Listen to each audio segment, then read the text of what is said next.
We're in the middle of a loneliness epidemic, and I think workplaces are well positioned to actually help shift that. 1 in 4 Australians are feeling lonely at any one time. Hi, Sharon. Nice to see you. Good to see you, Kylie. Thanks for joining us, Sharon. So, Sharon from Strive, Occupational Consultants. We're looking forward to your session this afternoon. Can you give us a little bit of an insight into what we're going to see from you this afternoon or hear from you this afternoon? Look, the title is The Corporate Cure for the Loneliness Epidemic, and I've worked in workplace health and wellbeing for 30 years, and I feel very passionately about that. The companies that are going to thrive in the next 5 years are going to be those that get connection right.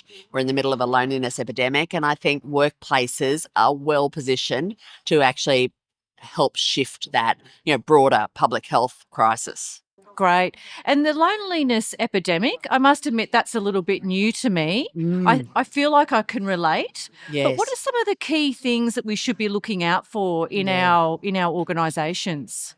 Well, look, I think if you look more broadly at some of the stats, which are alarming, 1 in 4 Australians are feeling lonely at any one time. The World Health Organization is comparing the loneliness epidemic to the same health impact as smoking and obesity. Right. And in the UK, they now have a minister for loneliness. Wow. So Wow, there I you think go. when you just look at some of those little snapshots, you go, if we're at all interested in workplace health and wellbeing, which a lot of us here, that's what we're here to do. Definitely. Then we all have to go, well, how are we going to address this at work? So do you have any key messages for us in what we can take back into our places of work to address this issue? I work with really good organisations who see things and want to help people. But what I see is people have a bit of a scattergun approach, like, oh, loneliness, okay, let's do this, this, this, and this. So it's not that strategic pull back. Where are the gaps? Almost do a pilot, see the impact, and then say, what do we need to do differently? As I say, it can be a bit of a scattergun approach. So firstly, be really intentional.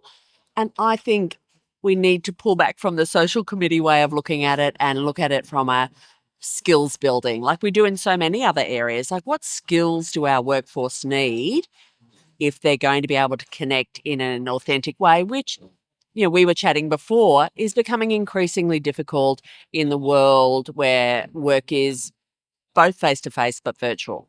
Yes, that is definitely something we see in our organisation, that people love the flexibility.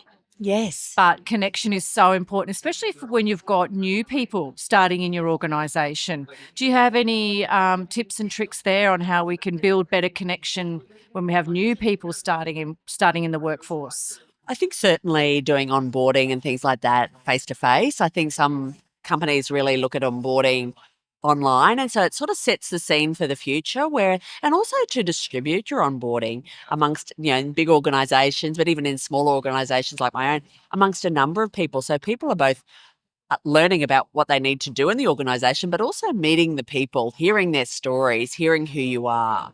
I think that can be a good way for people who are starting in your organisation, because then it really gives them that message that we want to be face-to-face, because we know we do better as a tribe. We know, and this is at a time, and this feeds into the loneliness epidemic, we know a lot of people don't know their neighbours, people don't maybe go to church as often or other traditional groups. So there's a lot of traditional groups that are falling away. And whether you like it or not, 61% of people globally interact with the workplace in some capacity. So the workplace is well positioned to help address this. Yeah, great. And is this something that our government is turning their mind to? Absolutely. I think that, as I say, I think people are recognising this.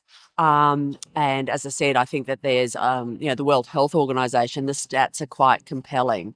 So I think we're recognising it.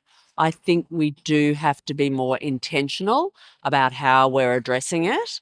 And I talk a lot about platform skills, like looking at how people are listening. I think listening is a dying art. We know that 47% of the time we're not paying attention. Our focus is so fragmented because of how we live our lives. Very hard to attend to the work or the person in front of you if you're not paying attention. And I think for those of us that have had a good listener in our lives, feels good. And then it also doesn't feel great if someone's listening to you and there's a notification and all of a sudden they're not. Yeah. So I think sometimes those, as I say, platform skills are really powerful in then helping people to go back to work and go, oh, I'm actually going to focus on what Kylie's saying. Yeah, love it, love it. We see people happily coming into the office, but then there's also a cohort that probably would rather be at home all the time if they were Yes. able to. Again, for first line leaders, is there any other strategies that they could be implementing to encourage people to engage more in the workplace? Look, I think that I think making more opportunities for being together. Like I think often when people come into the office, they might find that there are only a few people there, and they're going, "Well, I'm talking to people online anyway." So again, being really intentional about, well, we're going to bring everyone in, so everyone's going to be there on the Thursday, and then we're going to have a meeting face to face on the Thursday. Just small things like that, what I call ground rules, so people can.